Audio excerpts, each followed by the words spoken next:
ਸਤਿ ਸ਼੍ਰੀ ਅਕਾਲ। ਤੁਸੀਂ ਜੁੜੇ ਹੋਏ ਹੋ ਪੰਜਾਬੀ ਰੇਡੀਓ USA ਦੇ ਨਾਲ ਤੇ ਮੈਂ ਹਾਂ ਪ੍ਰਵੀਨ ਸ਼ਰਮਾ।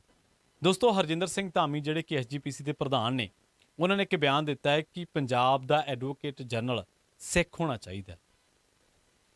ਇਹ ਬਹੁਤ ਚੰਗੀ ਗੱਲ ਹੈ ਕਿ ਉਹਨਾਂ ਨੂੰ ਸਿੱਖਾਂ ਦੀ ਯਾਦ ਆਈ।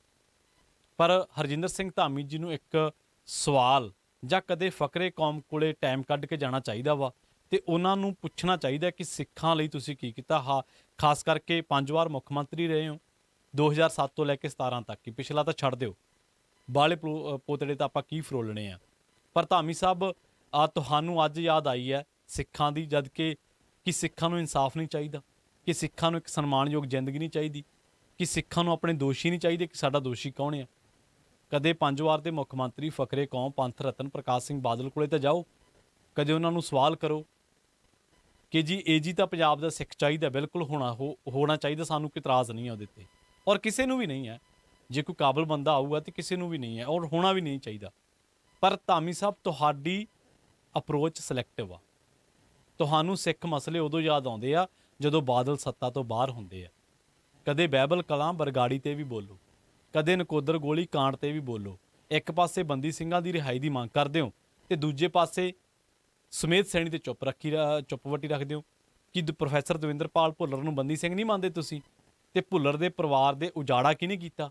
ਇਹ ਦੋਸ਼ ਕੀ ਲੱਗਦੇ ਆ? ਕਿ ਤੁਸੀਂ ਭੁੱਲ ਗਏ ਕਿ ਮੁਲਤਾਨੀ ਦੇ ਪਰਿਵਾਰ ਨਾਲ ਕੀ ਹੋਇਆ? ਕਿ ਤੁਸੀਂ ਭੁੱਲ ਗਏ ਕਿ ਬਲਵਿੰਦਰ ਸਿੰਘ ਜਟਾਣੇ ਦੇ ਪਰਿਵਾਰ ਨਾਲ ਕੀ ਹੋਇਆ? ਤੁਹਾਡੀ ਅਪਰੋਚ ਦੇ ਵਿੱਚ ਫਰਕ ਹੈ। ਤੁਹਾਡੀ ਅਪਰੋਚ ਕਾਣੀ ਆ, ਸਿਆਸਤ ਤੋਂ ਪ੍ਰੇਰਿਤ ਆ।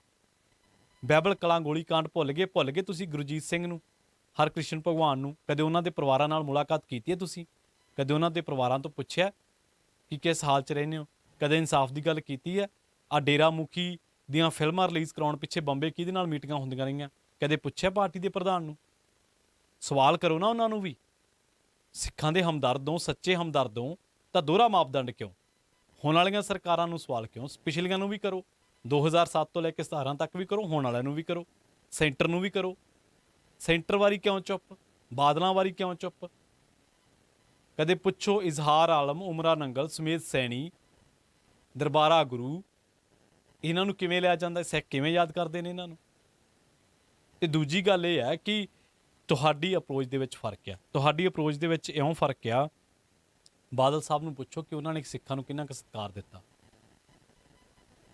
ਔਰ ਅਸੀਂ ਇੱਥੇ ਫਿਰਕਾ ਪ੍ਰਸਤੀ ਦੀ ਗੱਲ ਨਹੀਂ ਕਰ ਰਹੇ, ਅਸੀਂ ਤੁਹਾਨੂੰ ਕੁਝ ਚੇਤਾ ਕਰਾ ਰਹੇ ਹਾਂ, ਤੁਹਾਨੂੰ ਯਾਦ ਕਰਾ ਰਹੇ ਹਾਂ ਕਿ ਜ਼ਰਾ ਟਾਈਮ ਕੱਢ ਕੇ ਕਦੇ ਬਾਦਲ ਸਾਹਿਬ ਨੂੰ ਪੁੱਛੋ ਕਿ ਹਰਬੰਸ ਲਾਲ ਖੰਨਾ ਕੌਣ ਸੀ, ਕਿਹੜੀ ਪਾਰਟੀ ਦੇ ਵਿੱਚ ਸੀ, ਤੇ ਉਸ ਤੋਂ ਬਾਅਦ ਉਸੇ ਪਾਰਟੀ ਨੂੰ ਬਿਨਾਂ ਸ਼ਰਤ ਗੱਠਜੋੜ ਕਿਹਨੇ ਕੀਤਾ ਵਾ? ਗੱਠਜੋੜ ਨਹੀਂ ਕੀਤਾ ਕਦੇ। ਜੇ ਤੁਹਾਨੂੰ ਇੰਦਰਾ ਨੂੰ ਤਾਂ ਕਾਤਲ ਕਹਿੰਦੇ ਹੋ ਤੁਸੀਂ, ਇੰਦਰਾ ਤਾਂ ਹੈਗੀ ਆ, ਉਹਦੇ ਬਾਰੇ ਤਾਂ ਕਿਸੇ ਨੂੰ ਭੁਲੇਖਾ ਨਹੀਂ। ਪਰ ਮਾਈ ਕੰਟਰੀ ਮਾਈ ਲਾਈਫ 'ਤੇ ਵੀ ਪੜ੍ਹਿਓ ਕਦੇ, ਲਾਲ ਕ੍ਰਿਸ਼ਨ ਅਡਵਾਨੀ ਦੀ ਕਿਤਾਬ ਆ, ਉਹਦੇ ਵਿੱਚ ਤੁਹਾਨੂੰ ਵੇਰਵੇ ਮਿਲ ਜਾਣਗੇ ਕਿ ਉਹਨੂੰ ਉਕਸਾਇਆ ਕਿਹਨੇ ਸੀ, ਇਹਦੇ ਲਈ ਸਿੱਧੇ ਤੌਰ 'ਤੇ ਜ਼ਿੰਮੇਵਾਰ ਕੌਣ ਸੀ। ਕਦੇ 84 ਸਿੱਖ ਕਤਲੇਆਮ ਦੀਆਂ ਫਾਈਲਾਂ ਪੜ੍ਹ ਕੇ ਵੇਖਿਓ, FIR। ਮੈਂ FIR ਨੰਬਰ ਦੱਸ ਦਿੰਦਾ ਤੁਹਾਨੂੰ। 14 FIR ਦੇ ਵਿੱਚ 49 ਭਾਜਪਾ ਤੇ ਸੰਘ ਦੇ ਬੰਦਿਆਂ ਦੇ ਨਾਮ ਦਰਜ ਆ, ਜਿਨ੍ਹਾਂ ਨੇ ਹਰੀਨਗਰ ਆਸ਼ਰਮ, ਭਗਵਾਨ ਨਗਰ ਸਨਲਾਈਟ ਕਲੋਨੀ ਦੇ ਵਿੱਚ ਭਾਜਪਾ ਤੇ RSS ਲੀਡਰਾਂ ਨੇ ਕਤਲ, ਅੱਗਜਣੀ ਤੇ ਲੁੱਟ ਖੋਹ ਦੇ ਮਾਮਲਿਆਂ ਨੂੰ ਅੰਜਾਮ ਦਿੱਤਾ ਸੀ। ਕਦੇ ਪੁੱਛੋ ਭਾਜਪਾ ਵਾਲਿਆਂ ਤੋਂ ਰਾਮ ਕੁਮਾਰ ਜੈਨ ਕੌਣ ਸੀ? ਇਹ ਇਹਨਾਂ ਦੇ ਵਿੱਚੋਂ ਇੱਕ ਸੀਗਾ। ਤੇ ਰਾਮ ਕੁਮਾਰ ਜੈਨ ਅਟਲ ਬਿਹਾਰੀ ਵਾਜਪਾਈ ਦਾ ਪੋਲਿੰਗ ਏਜੰਟ ਸੀਗਾ ਚੋਣ ਦਾ, ਜਦੋਂ 1980 ਦੀ ਲੋਕ ਸਭਾ ਚੋਣ ਹੁੰਦੀ ਹੈ। ਕਦੇ ਧਾਮੀ ਸਾਹਿਬ, ਭਾਜਪਾ ਵਾਲਿਆਂ ਨੂੰ ਵੀ ਘੇਰਨ ਦੀ ਕੋਸ਼ਿਸ਼ ਕਰੋ। ਉਸ ਤੋਂ ਬਾਅਦ ਜਿਹੜੀ ਗੱਲ ਕਰਨ ਵਾਲੀ ਆ ਕਿ ਕਦੇ ਸੁਖਬੀਰ ਸਿੰਘ ਬਾਦਲ ਨੂੰ ਵੀ ਪੁੱਛੋ ਕਿ ਜਦੋਂ ਖੇਤੀ ਕਾਨੂੰਨਾਂ ਦਾ ਵਿਰੋਧ ਕੀਤਾ ਸੀ, ਉਦੋਂ ਫੱਟੀ ਇਹ ਐਂ ਕਾਹਤੋਂ ਲੁਕਾ ਲਈ ਸੀ, ਪਿੱਛੇ ਕਾਹਤੋਂ ਕਰ ਲਈ ਸੀ ਜਦੋਂ ਕੇਂਦਰੀ ਮੰਤਰੀ ਆਏ ਸੀ? ਬੰਦੀ ਸਿੰਘਾਂ ਦੀ ਰਿਹਾਈ ਦੀ ਗੱਲ ਕਰਦੇ ਹੋ, ਚੰਗੀ ਗੱਲ ਹੈ, ਕਰਨੀ ਚਾਹੀਦੀ ਹੈ। ਅਸੀਂ ਕਹਿਣਾ ਕਿ ਬੰਦੀ ਸਿੰਘ ਰਿਹਾ ਹੋਣੇ ਚਾਹੀਦੇ ਆ। ਪਰ ਕਦੇ ਹੁਣ ਤੱਕ ਸਵਾਲ ਕੀਤਾ ਕਿ ਬੰਦੀ ਸਿੰਘਾਂ ਦੀ ਰਿਹਾਈ ਪ੍ਰਕਾਸ਼ ਸਿੰਘ ਬਾਦਲ 5 ਵਾਰ ਰਹੇ ਮੁੱਖ ਮੰਤਰੀ, ਉਹਨਾਂ ਨੇ ਉਦੋਂ ਕਿਉਂ ਨਹੀਂ ਮੰਗੀ? ਸਿੱਖਾਂ ਦੇ ਨਾਲ ਪ੍ਰਕਾਸ਼ ਸਿੰਘ ਬਾਦਲ ਦੀ ਸਰਕਾਰ ਦੇ ਵਿੱਚ ਹੀ, ਫਕਰੇ ਕੌਮ ਪੰਥ ਰਤਨ ਦੀ ਸਰਕਾਰ ਦੇ ਵਿੱਚ ਹੀ ਕੀ ਕੁਛ ਹੁੰਦਾ ਰਿਹਾ? ਤੁਸੀਂ ਤਾਂ ਦਰਬਾਰ ਸਾਹਿਬ ਤੋਂ ਕੀਰਤਨ ਦਾ ਪ੍ਰਸਾਰਨ ਕਰਨਾ ਸੀ, ਗੁਰਬਾਣੀ ਦਾ, ਉਹ ਕਿੱਥੇ ਰਹਿ ਗਿਆ? ਉਹਦਾ ਕਿਉਂ ਨਹੀਂ ਕੀਤਾ? ਉਸ ਤੋਂ ਵੀ ਜੇ ਬਾਅਦ ਜੁਦਾ ਗੱਲ ਕਰੀਏ ਤਾਂ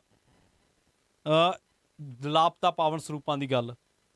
ਸੋ ਤੁਹਾਨੂੰ ਸਿੱਖ ਸਿਰਫ ਉਦੋਂ ਯਾਦ ਆਉਂਦੇ ਆ ਜਦੋਂ ਬਾਦਲ ਸੱਤਾ ਤੋਂ ਬਾਹਰ ਹੁੰਦੇ। ਜਦੋਂ ਬਾਦਲ ਸੱਤਾ ਦੇ ਵਿੱਚ ਆਉਂਦੇ ਉਦੋਂ ਬਾਦਲ ਸਿੱਖਾਂ ਨਾਲ ਕੀ ਕਰਦਾ? ਤੁਸੀਂ ਕਦੇ ਨਹੀਂ ਇਹਨਾਂ ਚੀਜ਼ਾਂ ਦਾ ਵੇਰਵਾ ਕੀਤਾ। ਨਾ ਕਦੇ ਫਿਕਰ ਕੀਤਾ, ਨਾ ਕਦੇ ਜ਼ਿਕਰ ਕੀਤਾ। ਤੁਹਾਡੀਆਂ 100 ਮਜਬੂਰੀਆਂ ਹੋ ਸਕਦੀਆਂ, ਪਰ ਬਾਦਲ ਕੇ ਪੰਥ ਨਾਲੋਂ ਵੱਡੇ ਨਹੀਂ, ਪੰਥ ਵੱਡਾ। ਇਹ ਸਮਝੋ।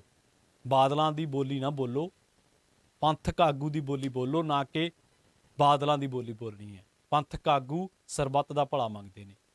ਪੰਥਕ ਆਗੂ ਕਿਸੇ ਪਾਰਟੀ ਦਾ ਏਜੰਡਾ ਨਹੀਂ ਚਲਾਉਂਦੇ। ਅੱਜ ਤੁਸੀਂ ਡਿਵੀਜ਼ਨ ਵਾਲੀ ਗੱਲ ਕਰਦੇ ਹੋ ਕਿ ਪੰਜਾਬ ਦਾ ਜੀ ਆਹ ਹੋਣਾ ਚਾਹੀਦਾ। ਜਾਤ ਧਰਮ ਇਹ ਸਿੱਖ ਧਰਮ ਦੇ ਵਿੱਚ ਨਹੀਂ ਹੈ, ਸਿਧਾਂਤ ਦੇ ਵਿੱਚ ਨਹੀਂ ਹੈ। ਜੇ ਤੁਸੀਂ ਵਾਕਈ ਫਿਕਰਮੰਦ ਹੋ ਤੇ ਫਿਰ ਲਓ ਇਨਸਾਫ ਬਾਦਲ ਕਿਆਂ ਤੋਂ, ਬਹਿਬਲ ਕਲਾਂ ਦਾ, ਬਰਗਾੜੀ ਦਾ, ਕੋਟਪੁਰਾ ਗੋਲੀ ਕਾਂਡ ਦਾ, ਜਿੰਨੇ ਝੂਠੇ ਪੁਲਿਸ ਮੁਕਾਬਲੇ ਹੋਏ, ਜਿਹੜੇ ਉਹਨਾਂ ਦੇ ਵਿੱਚ ਪੰਜਾਬ ਦੀ ਲੁੱਟ ਦਾ, ਲਾਪਤਾ ਪਾਵਨ ਸਰੂਪਾਂ ਦਾ, ਗੁਰਬਾਣੀ ਦਾ ਪ੍ਰਸਾਰਨ ਦਾ, ਇਹਨਾਂ ਦਾ ਵੀ ਇਨਸਾਫ ਲਓ। ਸੋ ਜੇ ਇਸ ਤਰ੍ਹਾਂ ਡਿਵੀਜ਼ਨ ਦੀ ਰਾਜਨੀਤੀ ਨੂੰ ਹੱਲਾਸ਼ੇਰੀ ਦਿੰਦੇ ਰਹੇ ਨਾ ਤੁਸੀਂ ਸਿੱਧੇ ਜਾਂ ਸਿੱਧੇ ਤਰੀਕੇ ਨਾਲ, ਤੇ ਲੋਕਾਂ ਨੇ ਤੁਹਾਨੂੰ ਪੰਜਾਬ ਦੇ ਓਵੈਸੀ ਸੱਦਣਾ ਵਾ। ਇਹ ਤੁਹਾਡਾ ਕੰਮ ਨਹੀਂ ਆ। ਤੁਹਾਡਾ ਕੰਮ ਬਹੁਤ ਸ਼ਾਨਾਮੱਤਾ ਹੈ।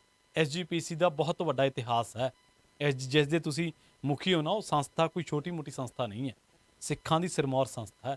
SGPC ਦਾ ਆਪਦਾ ਇੱਕ ਇਤਿਹਾਸ ਹੈ, ਮਿੰਨੀ ਪਾਰਲੀਮੈਂਟ ਆ ਉਹ, ਜਿੱਥੇ ਤੁਸੀਂ ਬੈਠੇ ਹੋ।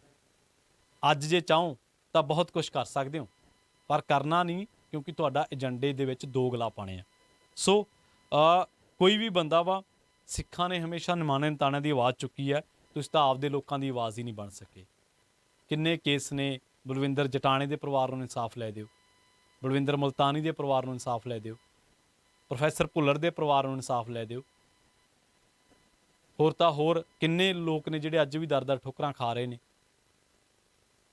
ਸੋ ਇਹ ਏਜੰਡੇ ਨੇ ਜਿਹੜੇ, ਇਹਨਾਂ ਦੀ ਗੱਲ ਕਰੋ, ਸਿੱਖਾਂ ਨੂੰ ਇਨਸਾਫ ਦੀ ਗੱਲ ਕਰੋ, ਲਾਪਤਾ ਪਾਵਨ ਸਰੂਪਾਂ ਦੀ ਗੱਲ ਕਰੋ। ਡਿਵੀਜ਼ਨ ਦੀ ਰਾਜਨੀਤੀ ਨੂੰ ਹੱਲਾਸ਼ੇਰੀ ਨਾ ਦਿਓ। ਤੁਸੀਂ ਇਹ ਕੰਮ ਕਰਕੇ ਪੰਜਾਬ ਦੇ ਵਿੱਚ ਪਾਟਕ ਨਾ ਪਾਓ। ਭਾਈਚਾਰਕ ਸਾਂਝ ਮਜ਼ਬੂਤ ਸੀ ਤੇ ਮਜ਼ਬੂਤ ਰਹੇਗੀ। ਬਾਦਲਾਂ ਨੂੰ ਸਵਾਲ ਕਰੋ, ਜਿਹੜੀ ਆ ਇੰਨੇ ਸਵਾਲ ਤੁਹਾਨੂੰ ਚੱਕ ਕੇ ਦਿਖਾਏ ਨੇ, ਜੇ ਇਹਨਾਂ ਦੇ ਵਿੱਚ ਜਿਹੜੇ ਆ ਉਹ ਸਵਾਲ ਜ਼ਰੂਰ ਕਰੋ ਉਹਨਾਂ ਨੂੰ ਕਿ ਕਿਉਂ ਤੁਸੀਂ ਗੱਠਜੋੜ ਕਿਉਂ ਕੀਤੇ ਉਹਨਾਂ ਲੋਕਾਂ ਨਾਲ, ਜਿਹੜੇ ਲੋਕ ਖੁਦ ਕਹਿੰਦੇ ਨੇ ਕਿ ਅਸੀਂ ਇੰਦਰਾ ਗਾਂਧੀ ਨੂੰ ਉਕਸਾਇਆ। SYL ਦਾ ਜ਼ਿਕਰ ਕਰੋ ਕਦੇ ਕਿ ਕਿਹਦੇ ਤੇ ਦੋਸ਼ ਲੱਗਦਾ ਹੈ ਜ਼ਮੀਨਾਂ ਲੈਣ ਦੀਆਂ। ਔਰ ਇਹ ਦੇਵੀ ਲਾਲ ਨੇ, ਚੌਧਰੀ ਦੇਵੀ ਲਾਲ ਨੇ ਖੜ ਕੇ ਕਿਹਾ ਵਿਧਾਨ ਸਭਾ ਦੇ ਵਿੱਚ, ਕਦੇ ਇਹਨਾਂ ਤੇ ਗੱਲ ਕਰੋ।